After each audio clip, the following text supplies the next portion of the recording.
우리 하나님의 말씀 보도록 하겠습니다. 우리 하나님의 말씀은 구약성경 이사야서 40장 3절부터 11절까지 있는 말씀입니다. 이사야서 40장 3절부터 11절에 있는 말씀, 구약성경 1014면에 있습니다.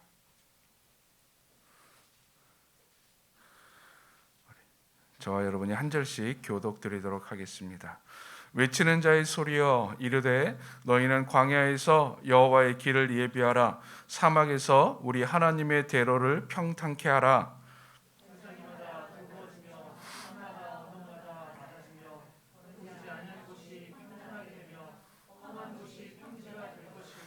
여호와의 영광이 나타나고 모든 육체가 그것을 함께 보리라. 이는 여호와의 입이 말씀하셨느니라.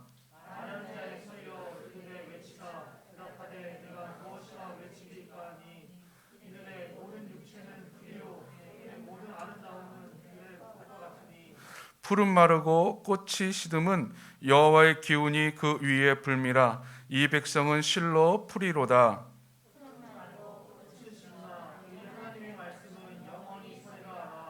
아름다운 소식을 시온에 전하는 자여, 너는 높은 산에 오르라. 아름다운 소식을 예루살렘에 전하는 자여, 너는 힘써 소리를 높여라. 두려워하지 말고 소리를 높여 유다의 성읍들에게 이르기를 너희의 하나님을 보라 하라.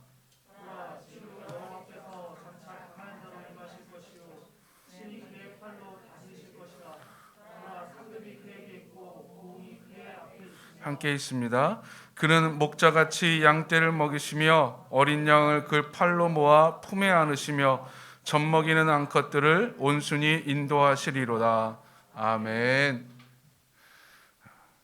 어렸을 때 저는 서부 영화를 무척 좋아했습니다. 총잡이가 총 쏘는 영화 얼마나 좋아했는지 아직도 저희 기억 속에, 토요일 날 저녁에 주말의 명화나 토요일 명화나 그 시간에 서부 영화를 한다 그러면 졸린 눈을 비비고 식구들이 다 자도 그 영화를 끝까지 보고 잤었던 기억이 있습니다. 서부 영화의 내용이야 뻔하지요. 악당들에게 괴롭힘 당하고 있는 한 마을에 외로운 총잡이가 찾아옵니다. 처음에는 그 총잡이는 그 마을 사람들과 섞이기를 싫어해요. 근데 어느 순간 이 외로운 총잡이는 마을 사람들의 친구가 되어 있고 악당들과 대항해서 싸우고 마침내 악당들을 물리치고 마을에 평화를 가져다 줍니다. 그리고 유유히 다시 또 길을 떠나는, 대체 이런 내용입니다. 너무 삼류 스토리고 뻔한 내용이지만 참 재미있었어요. 근데 이런 류의 영화, 어떤 영웅이 나타나고 어떤 히어로가 나타나는 영화, 예전에만 그랬던 것이 아니라 요즘도 많은 사람들이 좋아합니다. 옛날에는 제가 서부 영화 볼 때는 총잡이였지만 지금은 슈퍼맨이니 아이언맨이니 캡틴 아메리카니 스파이더맨이니 그런 이유로 나타나요. 우리는 이런 영화 속에서 한 가지 이야기 공통점을 볼 수가 있지요. 바로 영웅서사라고 하는 것입니다. 우리 기독교식으로 따지면 구원자 이야기입니다. 고통당하고 있고 힘겨워하고 있는 그 지구에 어느 날 구원자가 나타납니다. 영웅이 나타나서 그 고통 속에 빠져있는, 비탄에 빠져있는 백성들을 구하고 영웅이 되고 그들을 다스리는, 또 길을 떠난다든지 아니면 그들의 친구가 되어준다든지 하는 이런 구원자 서사가 있는 영화들, 우리들은 아직까지도 많은 사람들이 좋아하고 즐겨봅니다. 재밌어 합니다. 왜냐하면 우리의 삶 가운데 이러한 영웅이 필요하기 때문이 아닐까요? 우리의 삶 가운데 이러한 우리의 삶을 구원할 구원자가 필요하기 때문이 아닐까요? 얼마 전에 서울과 부산 쪽에 보궐선거가 있었어요. 지방 보궐선거가 있었는데 시장을 뽑는 선거였습니다. 그걸 유심히 이렇게 봤어요. 그 후보자들의 이야기들을, 공약들을 유심히 봤어요. 근데 다 똑같더라고요. 뭐가 똑같으냐? 비탄에 빠져있는 여러분의 삶을 해결해 줄 수 있는 사람은 나 누구입니다. 여러분이 저를 시장으로 뽑아주시면 여러분의 그 삶을 내가 온전히 해결해 드리겠습니다. 삶의 문제, 생활의 문제를 온전히 해결해 드리겠습니다. 부동산 문제 해결해 줄 것이고 집값 문제 해결해 줄 것이고 여러분의 경제적인 문제, 코로나19로 인한 경제적인 문제 다 해결해 주겠습니다. 사람들은 투표를 할 때 저 사람이 진짜 우리의 문제를 해결해 줄 수 있을까? 우리 도시의 이 안양 땅에, 이 서울 땅에 구원자가 될 수 있을까? 아마 저 사람이 구원자일 거야 라고 생각하며 표를 던지죠. 그리고 그 사람들은, 이제 뽑힌 사람들은 구원자 행세해요. 영웅 행세합니다. 지금 보십시오. 막 돌아다니면서 자기가 공약했던 거 막 이렇게 할 것이다, 저렇게 할 것이다 막 떠들고 다니지 않습니까? 이야기하고 다니지 않습니까? 근데 과연 그들이 우리의 삶의 진정한 구원자가 될 수 있을까요? 우리의 삶의 진정한 구원자는 누구일까? 오늘은 그 이야기입니다. 지난 시간에 하나님께서 바벨론의 포로로 끌려가 있는 백성들을 향해서 선지자를 통해서 메시지를 선포하라 그러지요. 그 메시지는 아주 간단합니다. 너는 내 백성을 위로하라, 위로하라. 내 백성을 위로하라라고 합니다. 무엇을 위로하라는 겁니까? 지금 포로의 삶으로 지쳐 있는 그들에게, 지금 모든 소망도 없고 그냥 비탄에 빠져 있는 그들에게 이제 위로하라는 거, 걱정하지 말라고. 이제 너의 노역의 때가 끝났고 너희 죄가 다 사함을 받았고 이제는 하나님께서 너희를 구원해 주실 것이다라고 하는 그 위로의 말을 전하라고 이야기합니다. 근데 이 위로가 진짜 위로가 될 수 있었던 이유는 딱 하나입니다. 그저 우리들이 하는 위로처럼 격려해주고 등 두들겨주고 그냥 마음 이렇게 알아주는 것, 이걸로 끝나는 것이 아니라 그 하나님이 전한, 그 선지자를 통해서 전한 그 위로의 메시지는 우리의 삶 가운데 이루어질 것이기 때문에, 우리의 삶 가운데 온전히 실현될 것이기 때문에, 즉 너희의 포로의 생활이 끝났다라고 이야기할 때 이제 언젠가 끝날 거야, 언젠간 될 거야가 아니라 너의 포로의 생활은 지금 끝났다고 하는 거예요. 그 위로의 메시지가 선포되어지고 하나님은 약속하십니다. 포로 생활한 지 70년 만에 너희는 다시 예루살렘으로 돌아올 것이다. 진짜 돌아와요. 즉 하나님의 위로는 우리의 삶 가운데 실현될 줄로 믿습니다. 그럼 이 하나님의 위로를 실현시켜 줄 자가 누구냐는 거예요. 즉 우리의 삶 가운데 구원자로 임할 자가 누구냐라고 하는 겁니다. 그 메시지를 전한 선지자였을까요? 그 메시지를 품고 있었던 후대의 이사야의 제자격이었던 선지자들이었을까요? 아니, 이 하나님께서 오늘 우리에게 말씀하라고, 교회에게 말씀하라고 하셨던 위로의 메시지를 가지고 있었던 교회일까요? 안타깝게도 당시의 선지자가 포로로 끌려가 있는 이스라엘 백성의 구원자가 되지는 않았습니다. 여러분, 불행하게도 교회가 이 시대의 구원자는 아닙니다. 흔히들 많은 사람들이 착각을 해요. 교회가 구원자가 될 거라고, 교회가 이 시대의 영웅이 될 거라고. 그래서 앞장서서 뭔가를 합니다. 앞장서서 사회를 바꾸려고 그러고 앞장서서 뭔가를 하려고 합니다. 교회가 교회의 이름을 드러냈습니다. 근데 여러분, 교회는 절대 이 시대의 구원자의 역할은 아닙니다. 하나님께서 선지자에게, 교회에게 말씀하시는 것은 구원자가 되라가 아니라 메시지를 선포하라입니다. 전하는 자가 되라라고 하는 것이죠. 그러면 구원자가 누구입니까? 바로 우리 여호와 하나님인 줄로 믿습니다. 하나님이 직접 우리의 삶의 구원자로 임하신다라고 하는 거예요. 오늘 본문은 그겁니다. 우리의 삶 가운데 임하실 여호와 하나님이 과연 어떤 분인가?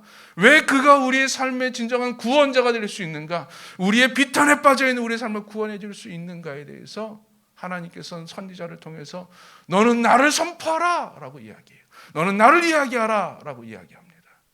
오늘 본문은 크게 세 가지로 나눕니다. 하나님에 대해서 이야기하는데 먼저 이렇게 얘기합니다. 너는 여호와의 길을 예비해라. 하나님께서 임하실 것이다. 그 길을 예비하면 그 길 가운데 하나님께서 임하실 것이고, 그 하나님의 영광이 드러나서 이스라엘 백성들을 하나님의 능력으로, 영광으로 구원하고 해방시켜주고 그들의 목자가 될 것이다 라고 하십니다. 그러면서 말씀하시죠. 이 말씀은 영원하다. 이 말씀은 영원하다. 이 세 가지의 메시지. 여호와의 길을 예비해라. 그 하나님의 말씀은 영원하다. 그 우리의 목자로, 구원자로 오시는 하나님을 선포하라. 하나님을 보게 하라 라고 하는 거예요. 하나님을 주목하게 하라라고 하는 이 세 가지의 말씀에 대해서 우리는 잠깐 이 시간을 통해서 좀 더 깊이 한 발자국 더 나아가 보기를 원합니다. 첫 번째, 여호와의 길을 예비하라입니다. 우리 3절부터 5절에 있는 말씀인데요. 우리 다시 한번 하나님의 말씀을 보도록 하겠습니다. 우리 3절부터 5절에 있는 말씀 우리 함께 있습니다. 외치는 자의 소리여 이르되 너희는 광야에서 여호와의 길을 예비하라. 사막에서 우리 하나님의 대로를 평탄케 하라.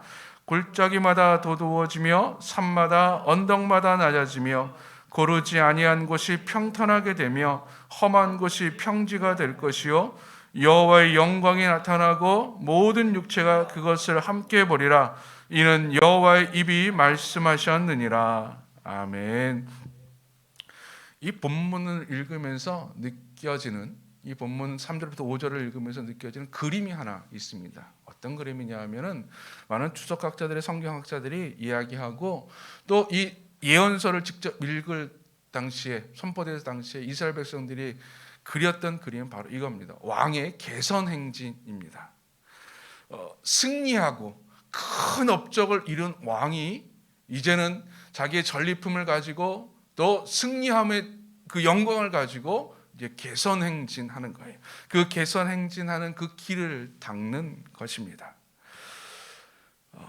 왕의 개선 행진을 위해서 길을 닦아라라고 이 본문을 읽을 때 그런 그림을 그리는 겁니다. 그런 그림이 그려지는 것이지요. 길은 여러분 왕의 개선 행진이니 얼마나 아름답고 크고 웅장하게 그려지겠습니까? 왕이 가는 그곳의 개선 행진의 그곳은 얼마나 화려한 곳이겠습니까? 근데 오늘 본문에서 하나님께서 선포하라고 하신 이 왕의 개선 행진의 길은 일반적인 왕의 개선 행진과는 조금 다른 점이 있습니다. 첫 번째, 그 장소입니다. 보통 왕들이, 장군들이 개선 행진을 할 때는요, 왕의 수도에서 해요. 그 왕궁의 수도에서 합니다. 왕궁이 있는 곳에 합니다. 왕의 도시에서 합니다. 그래야지 더 화려하니까요. 그래야지 더 많은 사람들이 와서 함께 환호하고 박수치고 뭐 같이 축하를 하니까 더 빛나 보이니까 개선 행진하는 곳은요, 도시입니다. 큰 도시, 으리으리한 도시입니다. 근데 오늘 본문에서는 뭐라 그럽니까? 광야에서 여호와의 길을 예비해라. 사막에서 우리 하나님의 대로를 평탄케 하라라고 합니다. 광야에서 하라는 거예요. 광야에서 하나님의 개선 행진의 길을 닦고 예비하라는 거예요. 사막에서 그리하라는 겁니다. 여러분, 당시에 광야, 사막이라고 이야기할 때 그거의 상징은요, 아주 간단한 겁니다. 죽음이에요. 황량함, 아무것도 없음, 살 수 없는 부정한, 그러니까 여러분 우리 갖고 있는 온갖 부정한 이미지들, 그거를 다 집약해 놓은 것이 광야고 사막입니다. 우린 여기서 우리의 삶의 구원자가 될 수 있는 이유 첫 번째를 볼 수가 있어요. 뭐냐면 하나님은 광야 같은 내 인생에 하나님의 영광으로 임하신다라고 하는 거예요. 광야 같은 내 인생에 하나님의 영광으로 임하신다.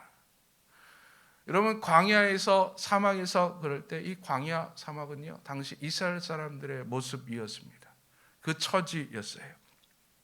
희망이라고는 찾아볼 수 없고 끝을 알 수 없는 사막이 펼쳐져 있고 길도 없고 물도 없고 살 수도 없는, 그저 목숨이 붙어 있기에 그저 살아갈 수밖에 없는 삶의 모습, 그것이 이스라엘의 광야의 모습이었습니다. 사막의 모습이었습니다. 마치 우리들의 모습 같지 않습니까? 죽지 못해 사는 우리들의 모습. 그저 좀 끝이 보이면 좋을 텐데, 그저 좀 소망이 보이면 좋을 텐데 소망조차 없습니다. 살아가는 것 자체가 고통이고 힘이 듭니다. 그럼 요즘에 많은 젊은이들이 그렇게 이야기하죠. 아니, 젊은이만 그렇게 이야기하는 것이 아닙니다. 많은 사람들이 그래요. 좀 내가 열심히 하려고 치면은 내가 한 것에 아무런 효과, 노력의 대가도 없어요. 다들 광야 같은 내 인생. 처량하고 불쌍하기도 합니다. 근데 하나님께서 말씀하시는 거예요. 그런 인생에, 그런 광야 같은 내 삶에 하나님이 찾아오신다라고 하는 것입니다. 그 죽음의 자리에, 고통의 자리에 하나님이 찾아오셔서 하나님의 영광을 드러내 주신다라고 하는 거예요. 그전에는 그 광야에 어느 누구도 눈길을 돌리지 않았어요. 어느 누구도 사막을 직접 찾아가려고 하지 않았어요. 그저 내버려진 땅이었어요. 근데 그 광야에 하나님의 영광이 임하고, 여러분 5절에 보십시오. 5절에 보면 이렇게 말합니다. 여호와의 영광이 나타나고 모든 육체가 그것을 함께 보리라. 하나님의 영광으로 말미암아 그 땅이 사람들이 주목받는 땅이 된다고 하는 거예요. 광야 같은 내 인생에 하나님이 찾아오셔서 내 인생에 하나님의 영광을 드러내 주셔서 내 인생이 더 이상 광야가 아니게 된다고 하는 거예요. 내 인생이 더 이상 사막이 아니게 된다라고 하는 거예요. 즉 하나님이 광야 같은 내 인생을 구원해 준다입니다. 하나님이 이렇게 우리를 구원해 주실 줄로 믿습니다. 하나님이 우리의 삶 가운데 이렇게 찾아오신다라고 하는 것이죠. 우리가 선포해야 될 것이고 우리가 기억해야 될 겁니다. 광야 같은 이 인생에 하나님이 찾아오셔서 영광으로 바꾸어 주실 것이다. 소망 없는 이 땅 가운데 하나님이 구원자로 오셔서 이 땅에 하나님의 영광을 드러내 주실 것입니다. 이걸 선포하는 것이 교회예요. 두 번째, 여기서 우리가 봐야 되는 것은요, 하나님께서 찾아오실 것이다 라고 말씀만 하시는 것이 아니라 그 길을 예비하라 라고 합니다. 너희는 광야에서 여호와의 길을 예비하라, 사막에서 우리 하나님의 대로를 평탄하게 하라 라고 말씀하고 있어요. 예비하다라고 하는 것은요, 준비하는 것을 말합니다. 깨끗이 하는 것을 말해요. 즉 주님이 우리의 광야 같은 인생에 찾아오실 텐데 그저 있지 말고 하나님이 우리 광야에 찾아오실 수 있도록, 사막에 찾아오실 수 있도록 길을 닦아라 라고 하는, 깨끗하게 하라 라고 하는 겁니다. 평탄하게 하라 라고 해요. 평탄하게 하다. 여러분, 사막의 길을 아무리 평탄하게 한다고 해서 그 길이 유지가 될까요? 여러분, 광야에서 그 울퉁불퉁한 광야의 길을 아무리 갈고 닦아도 제대로 되겠습니까? 군대에서 자주 하는 작업 중에 하나가 이 평탄화 작업이라 그래요. 지금은 모르겠습니다. 예전에는 군대 부대가 있는 길은 다 흙길이었습니다. 자갈길이었고 흙길이었고, 운동장도 막 깨끗하게 준비되어 있는 것이 아니라 그냥 흙바닥이었어요. 그래서 항상 울퉁불퉁하고 돌이 튀어나오고 그랬습니다. 그래서 종종 지휘관들이 평탄화 작업을 시켜요. 반듯하게 깎아놓으라 그래요. 그걸 언제 시키느냐? 더 높은 지휘관들이 부대에 찾아올 때, 높은 지휘관이 부대에 찾아올 때, 지휘관들이 올 때 힘들게 오지 않도록 길을 깨끗이 닦으라 그래요. 근데 재밌는 거는 그 길을 한 달 후에 지휘관이 오니까 평탄화 작업 지금부터 하라, 아니에요. 한 달 후에 지휘관이 오면 그 전날 평탄화 작업을 깨끗하게 합니다. 왜냐하면 알기 때문에 평탄화 작업 해봤자 비가 오면 도루묵이라는 거죠. 다시 그냥 예전과 똑같이 돼요. 그러니 힘쓰게 애쓸 필요 없이 그냥 지휘관이 오기 하루 전에 깨끗하게만 하면 되는 거예요. 지휘관이 보기에만 좋게 하면 되는 거예요. 그때 경험했던 것입니다. 평탄화 작업해봤자 아무 소용없다고 하는 거예요. 아무리 노력해도 원래 원상복귀 된다고 하는 것이죠. 여기 똑같습니다. 광야에서 평탄케 해봤자, 깨끗하게 해봤자 무엇이 달라지겠습니까? 무엇이 바뀌겠습니까? 밑 빠진 독에 물 붓기 아니겠습니까? 그러나 하나님께서 말씀하시는 거예요. 너는 길을 예비하라, 평탄하게 하라. 내 노력이 물거품처럼 보일지라도 하나님께서 이 광야 같은 내 인생에 찾아오실 수 있도록 준비하라 라고 하는 거예요. 나를 정결케 하라 라고 하는 거예요. 다시 더러워져요. 알아요. 다시 내 삶의 골짜기가 파여요.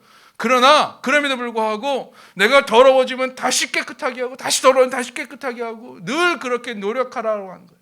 하나님이 오실 때까지, 하나님이 오실 수 있도록 이라고 하는 것이죠. 여러분, 이 말은 무엇을 의미합니까? 내가 노력하면서 하나님이 내 삶 가운데 찾아오시고 내 삶에 하나님의 영광을 보여주실 것을 기대하게 하는 거예요. 소망하게 하는 거예요. 여호와의 길을 예비하라 라고 하는 것이 단순히 그냥 길 닦고 노동해라, 일해라가 아니라 하나님의 오심을 소망하라. 그것을 전하는 거예요. 그것을 선포하는 거예요. 우리가 하나님의 길을 예비할 때 하나님께서 우리 삶 가운데 찾아오실 줄로 믿습니다. 그래서 우리 삶에 하나님의 영광이 드러날 거예요. 그것을 선포하는 거죠. 그것을 전하는 것이죠. 이것이 우리의 일입니다. 이것이 우리의 삶 가운데 우리가 선포해야 될 거예요. 우리의 삶 가운데 구원자는 여호와 하나님이신데 그 하나님께서 찾아오신다. 그러기 위해서 우리는 그 길을 예비하라. 그 길을 준비하라.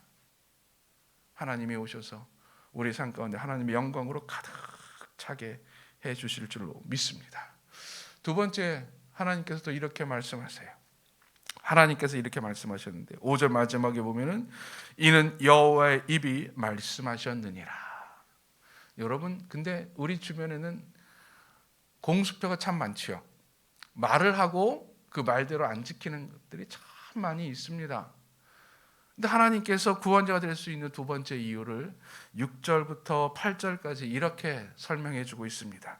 우리 6절부터 8절에 있는 말씀 우리 함께 한 목소리로 읽도록 하겠습니다. 말하는 자의 소리여 이르되 외치라. 대답하되 내가 무엇이라 외치리까 하니 이르되 모든 육체는 풀이요 그의 모든 아름다움은 들의 꽃과 같으니 풀은 마르고 꽃이 시듬은 여호와의 기운이 그 위에 불미라. 이 백성은 실로 풀이로다. 풀은 마르고 꽃은 시드나 우리 하나님의 말씀은 영원히 서리라 하라. 아멘. 하나님께서 인간의 육체와 아름다움을 들의 풀과 꽃으로 비유하십니다. 그래서 들의 풀과 꽃이 시들고 사라지는 것처럼 우리 인간의 육체와 아름다움은 언젠가는 다 사라진다. 그러나 우리 하나님의 말씀은 영원히 살 것이다 라고 이야기하죠. 인생의 허무함과 유한함과 연약함을 이야기해 줍니다. 인생이 아무리 강해 보여도 들의 풀과 같은 거예요. 여러분, 들풀 얼마나 유약합니까? 그냥 손으로 똑 꺾어도 꺾어져요. 바람만 불고 비만 한번 내리면은요, 풀은 다, 꽃은 다 시들어요. 다 사라져요. 다 떨어져요. 아무리 멋들어지게 있어도, 아무리 영원할 것 같아도 다 유한하다는 거죠. 근데 우리 인간은요, 항상 모든 것이 다 무한할 줄로 착각을 해요. 여러분, 물건 살 때, 여러분 옷 같은 거 사실 때요, 이 옷 살 때, 이 옷은 1년밖에 안 입을 거니까 사야지라고 사시는 분 계십니까? 참 신기하게도요, 알아요. 내가 이 옷을 끼케야 뭐 5년 많이 입어야 7년 8년 입을 거라는 거 알면서도 그 옷을 살 때는 이 옷이 영원할 것 같아요. 내가 죽을 때까지 이 옷을 입을 것 같은 생각을 가지고 그 옷을 사요. 그리고 그만큼 투자를 해요. 그리고 기대를 하는 거 마음속으로. 요즘에 사람들이 휴대폰 뭐 없어서는 안 될 물품 중에 하나죠. 여러분, 휴대폰 보통 몇 년 사용하세요? 보통 뭐 약정이 보통 한 2년 정도 돼요. 그럼 2년 후면은 요즘 젊은이들은 맨날 이렇게 바꿔요. 뭐 어르신들, 오래 쓰는 어르신들은 뭐 3년 5년 써요. 근데 그 이상 쓰면은요, 휴대폰이 스스로 망가지더라고요. 스스로 안 되고 막 그러더라고요. 근데 사람들은 처음에 휴대폰을 이렇게 처음 구입할 때, 이 휴대폰 살 때 내가 딱 2년만 사야지라고 하면서 2년만 써야지라고 하면서 사는 사람들 많지 않아요. 사면서 내가 6개월밖에 안 쓸 것 같지만은 안 쓰지만은 내가 평생 쓸 것처럼 살펴보고 쳐다보고 거기에 투자를 합니다. 이 인간이에요. 유한한 건 알면서도 무한할 것 같은 착각 속에 빠져들고 살아요. 그래서 우리가 보면 우리가 두려워하는 모든 것들도 마찬가지. 당시 이스라엘 백성들이 두려워하였었던 그 바벨론 제국 느부갓네살왕 어마어마했어요. 지금 뭐 강대국이라고 말하는 저 미국, 중국, 이게 될 것도 아니었어요. 영원할 줄 알았지요. 두려움 가운데 있었지요. 근데 알아요. 역사는 순환 바뀌기 때문에 이 바벨론도 언젠가는 망할 거라는 사실을 알면서도 그 앞에 두려움 가운데 있어요. 영원할 것 같은 두려움 가운데서 그저 자포자기하고 살고 있었어요. 그저 그렇게 살고 있었어요. 의지할 것 없이 살고 있었어요. 근데 하나님께서 말씀하시는 거예요. 인간의 육체와 아름다움은 들의 풀과 꽃과 같다. 사라진다. 영원할 것은 오직 우리 하나님의 말씀밖에 없다라고 하는 거예요. 여기는 두 가지 의미가 있습니다. 첫 번째, 우리가 의지할 것은 오직 하나님의 말씀이라고 하는 거예요. 왜? 불변하시니, 영원하시니. 그래서 우리는 헛된 것에 소망을 품고 마음을 두지 말아야 됩니다. 오직 하나님만 의지할 수밖에 없어요. 하나님의 말씀은 영원하니까. 또는 하나님의 말씀이 영원하다, 영원히 선다라고 하는 것은요, 그 말씀은 분명히 이루어진다라고 하는 거예요. 하나님의 영광이 광야 같은 내 인생에 임하실 것인데, 개선행전으로 임하실 것인데, 그 말씀은 이루어진다라고 하는 거예요. 그래서 하나님이 우리의 삶의 구원자가 될 수밖에 없다고 하는 거예요. 그래서 이 민족 가운데 하나님의 구원자로 임하실 줄로 믿습니다. 왜요? 하나님께서 말씀하셨기 때문에. 하나님께서 내 인생을 구원해 준다고 말씀하셨기 때문에 하나님 내 인생의 구원자가 되십니다.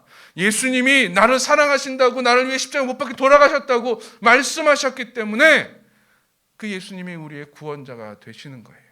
왜요? 그 말씀은 영원하니까. 그 말씀은 영원하니까. 그러면서 하나님은 이 선지자에게 세 번째 이렇게 말씀하십니다. 이 하나님을 선포하라.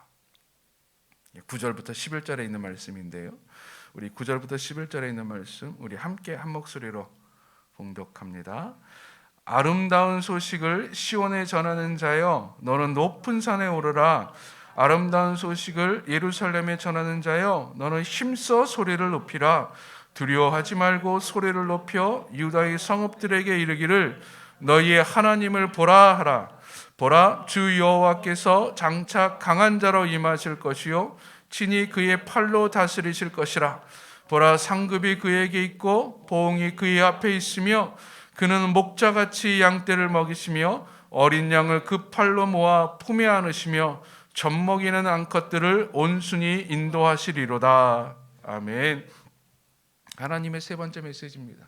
너는 이 하나님을, 구원자이신 영광으로 임할 그 하나님을 너는 목소리 높여 선포하라고, 전하라. 그래서 사람들이 여호와를 보게 하라 라고 말씀하십니다. 9절에 보면은 이렇게 이야기해요. 아름다운 소식을 시온에 전하는 자여, 또한 아름다운 소식을 예루살렘에 전하는 자여 라고 합니다. 근데 주석학자들에 따르면 이것을 이렇게 번역할 수도 있고요, 또 이렇게 다르게 번역할 수 있는데, 어떻게 번역하느냐, 아름다운 소식을 전하는 시온이요, 아름다운 소식을 전하는 예루살렘이요. 즉 시온에 전하는 것과 그 시온이, 그 예루살렘이 전하는 자가 되는 것, 이 두 가지로도 해석이 가능하다고 하는 거예요. 근데 이 두 가지 해석의 의미가 있습니다. 뭐냐? 여러분, 당시의 시온은 예루살렘이에요. 그러니까 시온이와 예루살렘이요 똑같은 말이에요. 똑같은 도시를 이야기하는 건데, 당시 아름다운 소식을 시온에 전하고 아름다운 소식을 예루살렘에 전한다라고 하는 것은, 당시 시온이나 예루살렘은 멸망한 곳이었습니다. 황폐한 곳이었어요. 무너진 곳이었어요. 종교적으로 따지면 하나님의 영광이 떠난 곳이었습니다. 그 에스겔서에 따른 마른 뼈와 같은 그곳에, 마른 뼈와 같이 아무것도 없는 죽음밖에 없는 그곳에 아름다운 소식을 전하라라고 하는 거예요. 여러분, 그 아름다운 소식을 들을 사람에게 전해야죠. 좀 받아들일 사람에게 전해야죠. 아무것도 없는 죽음의 땅에 못하러 전합니까? 근데 하나님은 말해요. 그 아름다운 소식을 시온에 전하라. 아름다운 소식을 예루살렘에 전하라 라고 이야기합니다. 두 번째 해석은요, 아름다운 소식을 전하는 시온이요, 아름다운 소식을 전하는 예루살렘이요 라고 하는 것은, 당시의 시온은 보잘것없지요. 예루살렘은 보잘것없지요. 역사에서 사라진 도시지요. 이방 나라들이 취급 안 하는 도시입니다. 근데 취급 안 하는 그 예루살렘이 퍼뜩 일어나서 하나님을 막 전하는 거예요. 여러분, 연약한 자가 전하는 것 누가 듣겠습니까? 누가 보겠습니까? 여러분, 갓난아기가 5살의 유치원생이 뭐가 좋습니다라고 이야기하면 사람들이 거기에 귀를 기울입니까? 유명한 셀럽이 이야기하면은요, 사람들이 다 귀를 기울여요. 그 물건들이 막 팔려요. 근데 어느 무명의 사람이 이 물건 좋다고 이야기하면 사람들이 귀를 안 기울여요. 필요 없어요. 그 사람은 전혀 필요가 없어요. 그런 것들을. 이유가 없지요. 당시에 예루살렘이 그런 존재였어요. 유명한 셀럽도 아니었어요. 어떤 말에 영향력이 있는 것도 아니었어요. 아무것도 쳐다보지도 않는데 그걸 전하라고 하는 거예요. 부족하지만 전하라고 하는 거예요.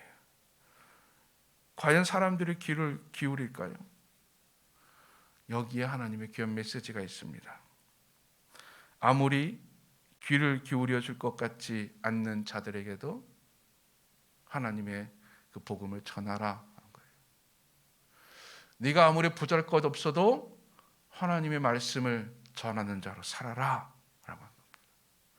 우린 흔히 이런 착각에 빠져요. 내가 잘 돼서 내가 멋진 상태에서 하나님을 전하는 것이 더 낫지 않을까?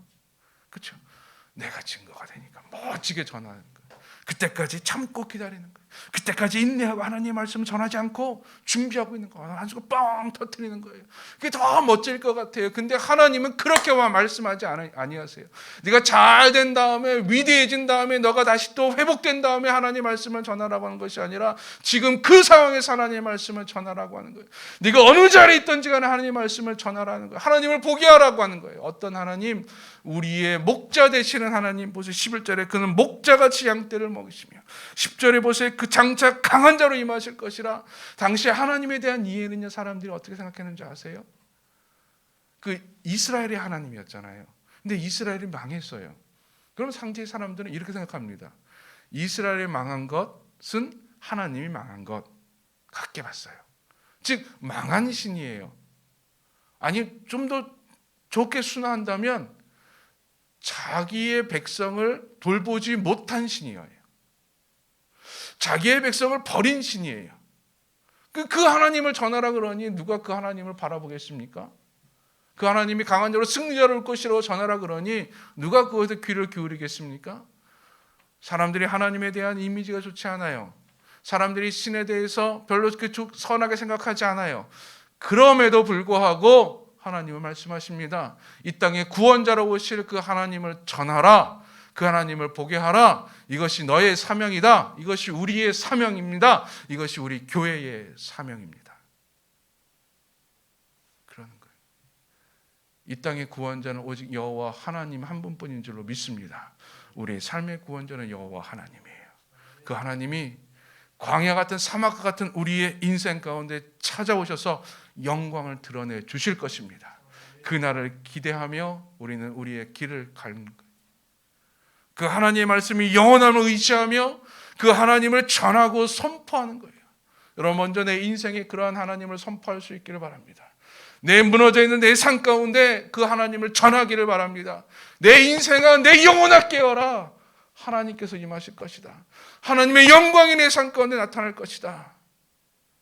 그리고 광야 같은 삶을 살아가고 있는 이 사회 가운데, 이 땅 가운데 그 하나님을 전하는 자들이 되십시오.